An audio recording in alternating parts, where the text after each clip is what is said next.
गांधी आजादी और बराबरी के लिए एक चैंपियन। महात्मा गांधी पूरी दुनिया में भारत के राष्ट्रपिता के रूप में पूजनीय हैं। उन्होंने भारत को ब्रिटिश शासन से आजादी दिलाई। गांधी एक न्यायपूर्ण और न्यायसंगत समाज में विश्वास करते थे। उन्होंने भारत में व्याप्त सामाजिक अन्याय के खिलाफ अथक संघर्ष किया। अस्पृश्यता को मिटाने के उनके प्रयास विशेष रूप से महत्वपूर्ण थे। सामाजिक न्याय के लिए गांधी का संघर्ष उनके सत्याग्रह के दर्शन का अभिन्न अंग था, जो अहिंसक प्रतिरोध और सत्य की तलाश की वकालत करता था। उनका स्वतंत्र भारत का सपना एक ऐसा था जहां हर नागरिक को समान अधिकार और अवसर मिले। चमारों की दुर्दशा, अपनी ही जमीन पर आउटकास्ट्स। चमार पारंपरिक रूप से चर्मकार और मोची भारतीय जाति व्यवस्था के सबसे निचले पायदान पर काबिज थे। उन्हें अछूत माना जाता था और गंभीर डिस्क्रिमिनेशन का शिकार बनाया जाता था। गांवों के बाहरी इलाकों तक सीमित उन्हें कुओं, मंदिरों और सार्वजनिक स्थानों तक जाने से वंचित रखा गया था। उनके पारंपरिक व्यवसाय, जिन्हें उच्च जाति के हिंदू अशुद्ध मानते थे, ने उनके सामाजिक बहिष्कार को और मजबूत किया। शिक्षा और अपॉर्चुनिटीजों से वंचित वे गरीबी और निराशा के दुष्चक्र में फंस गए थे। गांधी ने चमारों और अन्य अछूत समुदायों की अपार पीड़ा को पहचाना। वे अस्पृश्यता को एक नैतिक घृणा, भारत के विवेक पर एक धब्बा मानते थे। अस्पृश्यता भारत की आत्मा पर एक स्टेन। गांधी ने अस्पृश्यता को एक जघन्य सिन, एक गहरी जड़ें जमाए हुए बुराई के रूप में देखा जो भारतीय समाज को ग्रस्त करती थी। उनका मानना था कि यह प्रथा हिंदू धर्म के सार के विपरीत है, जो सभी प्राणियों की परस्पर संबद्धता पर जोर देती है। गांधी के लिए अस्पृश्यता केवल एक सामाजिक मुद्दा नहीं था, बल्कि एक नैतिक अनिवार्यता थी।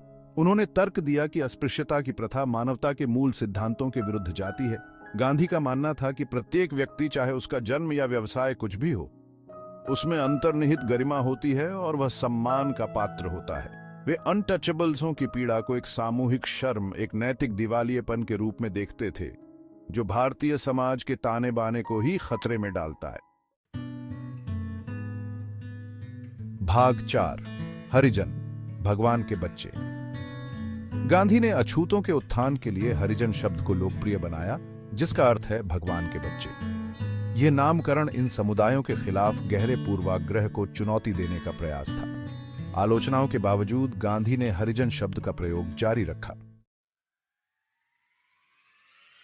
भाग 5, दबे कुचले लोगों का उत्थान। गांधी के कार्य शब्दों से ज्यादा बोलते हैं।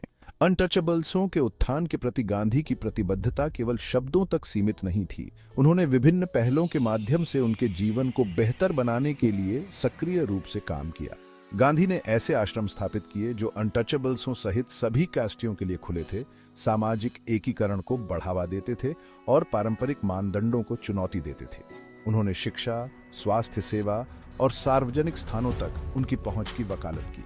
गांधी का मानना था कि शिक्षा अनटचेबल्सों को सशक्त बनाने और उन्हें गरीबी और डिस्क्रिमिनेशन के चक्र से मुक्त करने के लिए महत्वपूर्ण है। उनके उद्देश्य के प्रति उनकी अटूट प्रतिबद्धता ने कई अन्य लोगों को अस्पृश्यता के खिलाफ लड़ाई में शामिल होने के लिए प्रेरित किया। भाग 6, एक अलग रास्ता। गांधी के दृष्टिकोण की आंबेडकर की आलोचना। गांधी के अस्पृश्यता मिटाने के प्रयासों की सराहना हुई, पर आलोचना भी। डॉ आंबेडकर ने उनके तरीकों की प्रभावशीलता पर सवाल उठाया। आंबेडकर ने तर्क किया कि गांधी का दृष्टिकोण जाति आधारित उत्पीड़न को संबोधित नहीं करता। उनका मानना था कि राजनीतिक प्रतिनिधित्व और आर्थिक सशक्तिकरण महत्वपूर्ण है। आंबेडकर ने अलग निर्वाचन क्षेत्रों की वकालत की, जिसका गांधी ने विरोध किया। उनके मतभेदों के बावजूद दोनों का लक्ष्य अस्पृश्यता का उन्मूलन था। भाग 7, गांधी की स्थायी विरासत, समानता की लड़ाई जारी है। अस्पृश्यता को मिटाने के गांधी के प्रयासों ने भारत पर एक अमिट मार्क छोड़ी। इस सामाजिक बुराई के खिलाफ उनके अथक अभियान ने दलितों की दुर्दशा के बारे में जागरूकता बढ़ाने में मदद की और महत्वपूर्ण सामाजिक सुधारों का मार्ग प्रशस्त किया। 1950 में अपनाए गए भारतीय संविधान ने अस्पृश्यता को गैरकानूनी घोषित कर दिया और सभी सिटीजनों के लिए समान अधिकारों की गारंटी दी, चाहे उनकी जाति कुछ भी हो। दलितों सहित ऐतिहासिक रूप से हाशिए पर रहने वाले समुदायों के उत्थान के लिए शिक्षा और सरकारी नौकरियों में आरक्षण सहित सकारात्मक कार्रवाई नीतियां शुरू की गईं। समकालीन भारत में समानता और मानवीय गरिमा का गांधी का संदेश प्रासंगिक बना हुआ है। सामाजिक परिवर्तन के लिए अहिंसा और संवाद पर उनका जोर विभिन्न प्रकार की असमानता को दूर करने के लिए काम करने वाले एक्शंसकर्ताओं और रिफॉर्मरों को प्रेरित करता रहता है।